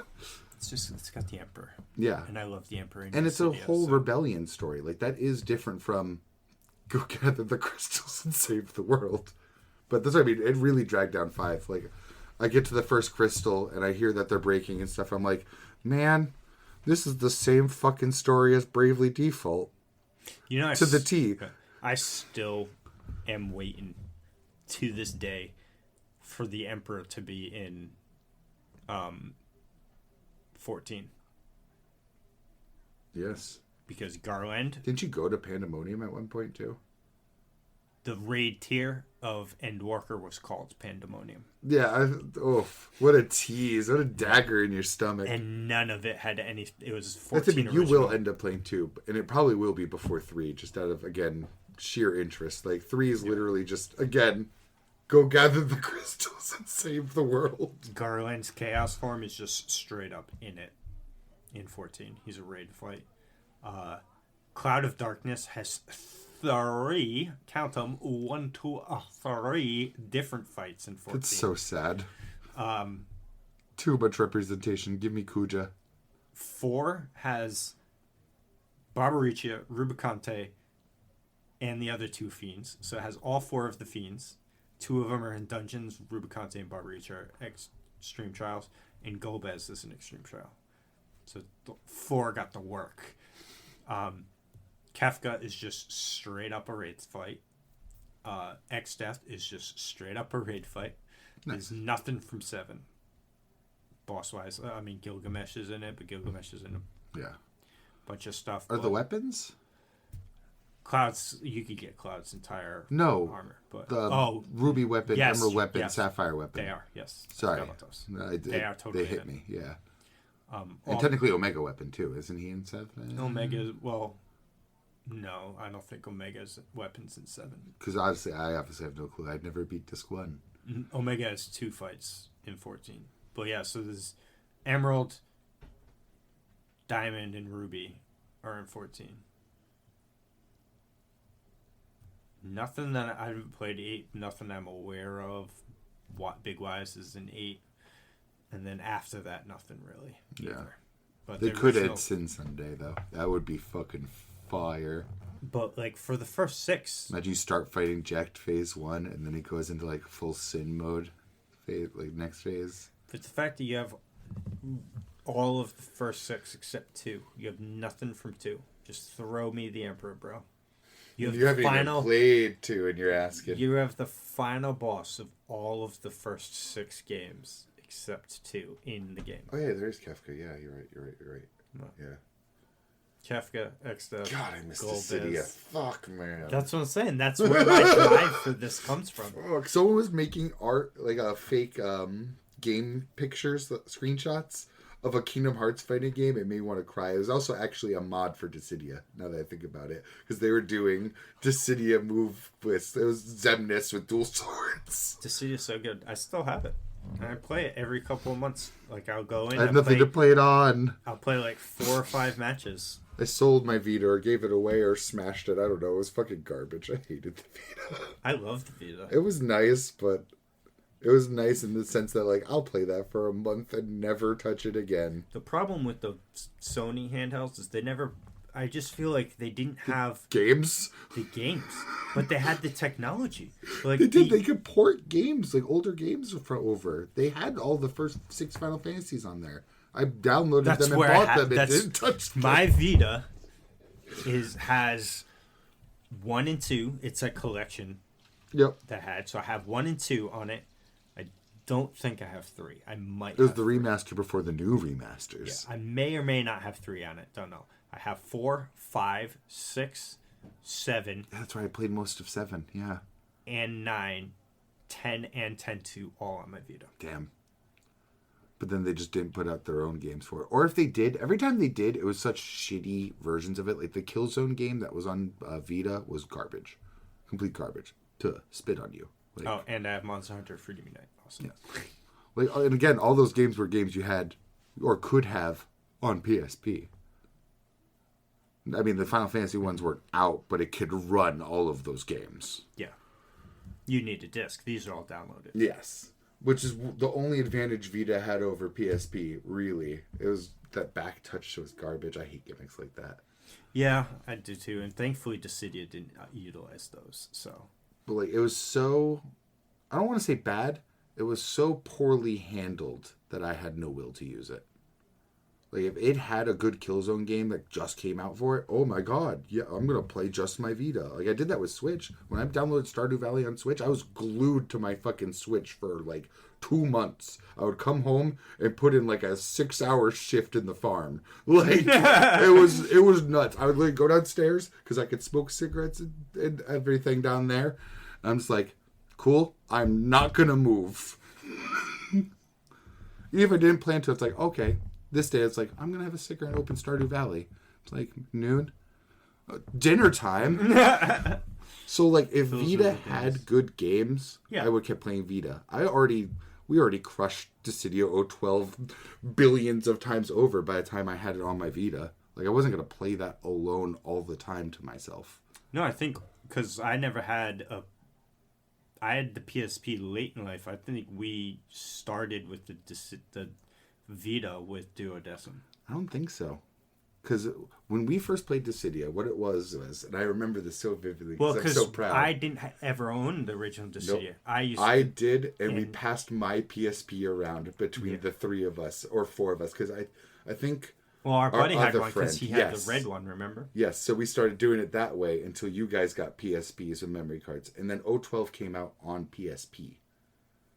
I'm so certain it was on PSP and not Vita. I think you might be right. And then we downloaded it on Vita because Vita came out is a better product comparatively. And you could port your shit over. Your save file, yeah. Yep. That's how that happened. Because by the time we got Vita, I was only playing Dissidia when we get together to play Dissidia. I wasn't doing the story on Vita. I wasn't doing the side content or the hardest content. Because it wasn't as hard as the first Dissidia's hardest content, but there was a hardest content bracket. Warrior of Light has a fight in 14. That's hilarious. He's not even actually a character. Yeah. That's hilarious. I'm dying for them to have what they actually did have it as a costume. Now that I'm really thinking of it, the red mage sprite from Final Fantasy 1 is such a good design, and I'd actually think they had a Warrior of Light costume that was at least as close as they could to the red mage in Final Fantasy 1. Well, you know what I mean? It had like the slick back red hair. Well, is the warrior. Yes, he is, but He's not a warrior. He's the red mage of light. Well, in 1, it's the warrior class. He's got a sword. Oh, is he actually? I thought it was the red mage. He's got the red armor. Because there is a red mage in option in 1. I'm almost certain. I'm pretty sure too. Yeah, but because the warrior of light that's in Dissidia, that getup, that armor is not in 1. That's fair. And I think you are right now that I really think about it. I'm pretty sure he but was. I am gonna look up the class sprite still. Because he's the character that was to represent like all of the 4 heroes. Because there is no main character. It's the warrior one I'm thinking of. The red mage is also lit. Don't get me wrong, but yeah, I was thinking of literally that sprite. Which I think they did make a costume for him that was literally that sprite. There is, yeah. Yeah. Yeah, Dissidia was lit.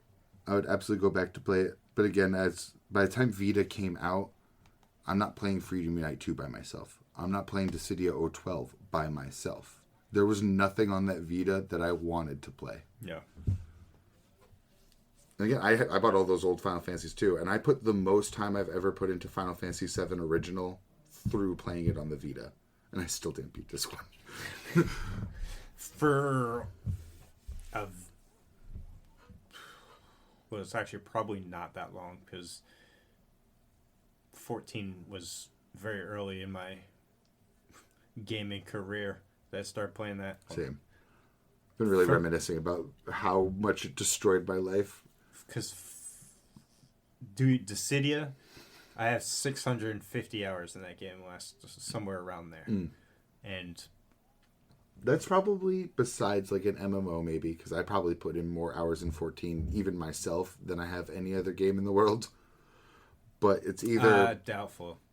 If I had to guess, your most played game would probably be something like Overwatch or Apex Legends. I could check those, though. So I could get an actual answer on that. You could get one in 14 too. You just have to. It's actually really surprising. I think Paragon mogs my time in both of them. Paragon, not predecessor. Paragon. I went to check my playtime in Paragon. It was over 1,000. I'll check it again because it's in my history. I can check my Paragon playtime on my PlayStation 5. Yes. But so I'm like, I think I can find those other ones. Because even though you can't download it, it's in your library still if you bought it digitally. I went through and found Paragon on there. Well, you could only buy it digitally anyway. So. Yeah. So you can open the page for it and it'll have that little spot, but it has no download button. So I definitely checked my Paragon playtime and I was shocked. But other than that, Dissidia, most definitely. I don't know. I put in a shitload of time. Because again, I was playing the first one before I even got you guys into it. Yeah, I got like 6 games. And then that got me even more into it. I never would have gotten everybody's unique weapons if we didn't start playing together. Oh, it's because it's a competitive advantage. Yeah. So, like, when we were farming those, sometimes it'd be like, oh man, you don't have the unique for him yet. I'll switch to one of my other characters, bro. Or I'll swap my weapon to make it more fair. That's how good those things were. So, 14, I'm coming up on a year. Oh my God. Of time. 340 something days or 50 something days is my 14 time. Do that math. It's something like 7,000, 8,000 hours. Give me the how many days again? I'm just gonna say 345. 345. It's probably like 342 or 350 or That's something days, like that. so 8,280 hours. And then Smite, I have 3,600 hours into Smite. Damn. 1. And I got... I swear to God, I'm going to... If I remember, so I would even want you to remind me. I want to check some of these playtimes on my thing. It won't have Dissidia because that was hard copy and stuff like that. But I think anything that was played digitally, I'll be able to find on there. Thankfully, in 14, I can just log in and type playtime and it'll tell me because... Path of Exile does that too. PlayStation time is wrong. It's way off. It says I have more Smite time than I do 14 time because I've played 14 over 3 consoles now. Yeah. PS3, PS4, and PS5. So the time and they could be different launchers too. Like the PS3 launch version might track playtime separate to it. Which is why I have the platinum twice in that game. Nice. Or could have it twice. I don't have it because now some of the trophies have changed. So if I want the platinum in 14 again, I'd have to craft like 3,000 items, and then unique items, and then high quality items. It's one of those things where if I get it someday, cool, but no. Not going to try. I'm extremely close to getting the 5,000 Fate trophy, though. Nice. Probably get that next expansion, because I don't really do Fates too often. Who does? Don't give me the exceptions. Well, there's a whole... You're giving me the exceptions. There's a whole new system they added for grind, which you can get items from grinding Fates, and they're really cool items. So there's reasons to do Fates now, and this huge. I'm sure most people still feel the way you do. Oh no, the Fates are extremely popular now. When I didn't want the exceptions. When expansions Well, I guess drop, you gave me the rule. there, yeah. Well, when expansions drop, everyone that's my exception. That's Everyone's doing Fates when they drop. Because where are they right now? Not doing Fates, because as soon as they hit that number, if they did the correct That's number what I of mean. Fates, I think most people are got right the where items, you're at. They're done with Yeah. Fates. It's like, who's doing leaves unless they had to do books? Well, they don't exist anymore. Good, So. because they sucked ass.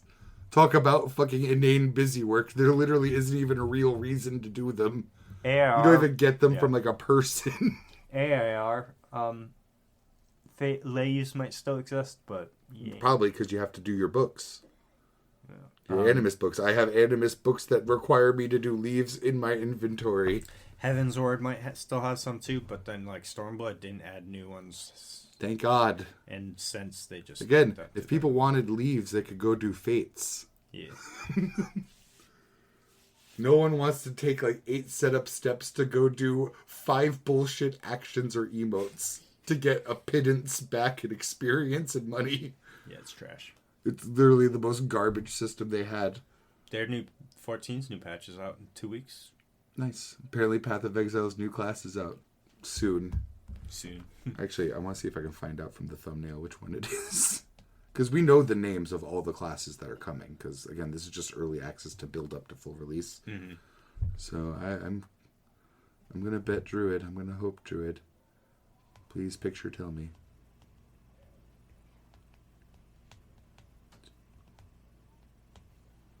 Come on, baby. And the answer is... Oh, no. If that's... Not Druid. Turn my volume down. I'm going to fucking comb through this shit. Or look at the comments and see if someone said something.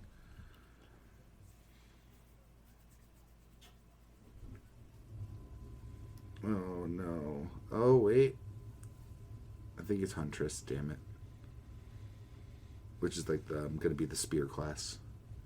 That's cool, though. I like spears. Yeah, all the classes, except for a few of the magic ones, each have a specific weapon most of their skills come from. But like all things in Path of Exile 2, you're not set to that rule. You can be a Huntress and still get a crossbow with crossbow skills instead. It's just the preferred path. The what they're set up for would be spear and spear skills. If I was to add a weapon in Monster Hunter, it would be a spear. It feels like a long time coming now that I really think about it. Well, I want it to you be get the literally original like hunting Gungnir, though, the- where you could throw it and pull it back with a chain or something. Wouldn't that be fucking lit? Yeah. If I have a sword with an engine, you could put a chain on a spear. Because the original hunting weapon of humanity is a spear. Because it's the best weapon. Yeah. It's the best melee weapon mankind has come up with. I'm not even joking. It's why you give peasants spears instead of swords, because it is just the best. It's better. It is easier, it is longer, it is better. You would have to actually be literally like trained, like if we're talking like karate belts, you're gonna have to literally be like a purple belt or higher to get anywhere near a peasant with a spear. It also hard counters cavalry. Yes, and that's the other reason why you give it to peasants, because everyone's gonna be on horses. Like, spears are the best. Stick the butt end into the fucking ground and just hold it straight up. That horse is dead. Yeah, you stick a few there, grab the one you're gonna use. Like, spears are the optimal weapon. Spears and bows. Until guns happened. Yes. And then nukes. Yes. And then it's just kind of where we're at till we do satellite beams or chemical weapons. Don't even need it. The true ultimate weapon, tungsten rod. Just a cylinder of tungsten metal. Drop that from fucking stratosphere and it'll make a nuke look like a fucking baby. Damn. Kinetic energy, baby. Ooh, baby. You just drop something heavy from space. It's over. Yeah. It's over. Dude, the fucking just the kinetic impact on the ground would wipe a city out. Or better yet, It's pretty lit. fucking I mean, as lit as Annihilation could be.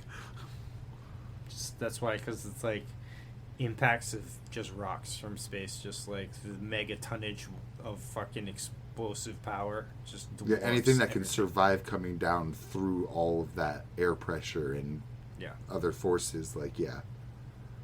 Yeah. She gonna be a big one.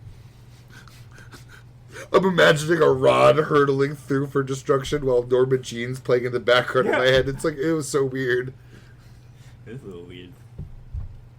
I actually think that's a pretty good place to call that, though. You know, with giant metal rods falling from space. I think that's gonna end up being a title. Everyone's gonna be Tungsten Annihilation. It's gonna sound like a fucking black metals like album. Yeah, it's gonna be like, where is this talk of the tungsten rod? Where's my Kagurabachi? They keep dropping Kagurabachi. I'm still at page 8. Next week, we're just gonna have to just strictly Catch up, yeah. From On the mangas we're passionate about, because this Manga has been good to string. You were like, right. from the start. Just no bullshit talk. Just all manga. Remind next me, I really, really want to talk about Hirohiko, man. I'm fucking with it. week. I think I haven't he's finished dead. the chapter. Oh, no! From the chapter before this. I don't think he's done yet. I Not think while he's he dead. not while he still has Kumayuri. I hope don't he's think he'll dead. die. I know you hope so. But they put his arms back on. True. Both of them. Which was bullshit. Yeah, but no, I'm actually kind of fucking with them after these last few chapters. But we'll get there. Because next week we'll have 4 Chainsaw Mans, 4 Kagurabachis, 3 Dandadans. I haven't even read this week's Dandadan. I haven't either. We're super far behind on Magi. We haven't read Magi in forever. The been great reading thing some- about Magi is we're not really super far behind. Yeah, well, we are because it finished so long ago, so we're eons behind. Okay. And- I'm more glass half full, but Yeah. I see. And we haven't read Centauria in a That while we are either. falling behind because we were almost caught up. We were. And I really want to talk about the sister. But again, it's been good. And we have been slacking on a Sakamoto as well. Yes. Which, again, is also not really going And anywhere. you're like 6 behind on Astro Baby. Yes, that one's the bigger problem because I do genuinely love Astro Baby. And both of us are sleeping on Wild Strawberry, though. That's the one I wasn't even going to bring up. Again, I'm honestly almost at that point, but the really good And art we is have a keeping me. Kokuraku guy.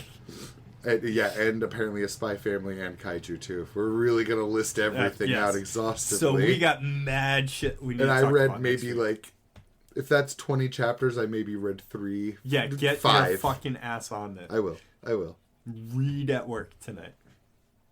No. Or tomorrow. Yes. What are you doing? Playing Marvel Snap?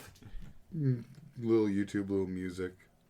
Listen to music while you read. I've been doing my job a little bit. A little bit. I still have to stay like 40 minutes late to finish. I would not fuck around if that meant I had to stay 40 minutes And late. keep in mind, I'm practically salary. Like, no one says I'm salary, but I get paid the exact same amount every week. And you know me, I'm not late the exact same amount every week. So I'm salary. Yeah. My staying extra, I'm not going to get paid for, and I understand that going in. That's how salary I am. Which is unfortunate. Without the word salary ever being said to me. Which is unfortunate with this whole no taxation on overtime. I'm not getting overtime. Yeah, so, no, that's yeah. what I mean. That's Yeah. what's the unfortunate part. Which I think is awesome. Yes. And long Yeah. overdue. And no on tips. And I as think well. my job should have differentials for overnights. I think all jobs should have differentials for overnights because I it makes thought sense they for did. the jobs. No. In fact, corporate cut that before my job even went franchise. There's a literal 15-cent flat differential on your pay That's rate. it? Yeah, right? And they went the other direction. They went to 0. I know. It should be. It just makes sense for the business, too, because it's hard to get overnight workers. You At could Walmart, tell. it was $1.50. Are you fucking kidding me? I'm pretty sure. I don't want to do the math. I was going to see how much of a percent that is. But wait, that's actually like, what, 1,000% then? It's a whole decimal place. Well, It would be 10 times 150. Yeah, so isn't that 10? So yeah, 10 times. So 10 times 15 cent would get you to 150. Yeah, so yeah, So that would be 1,000% increase. Yes. Yeah. Sorry, that's the way I wanted to put it because that's how extreme that is in my mind. Yes. Are you fucking kidding me? I didn't even get the 15-cent differential. It was long gone before I started working overnight. But anyway. That's the Dukes of Weebdom. I'm going to get a new job. Peace, y'all. Peace.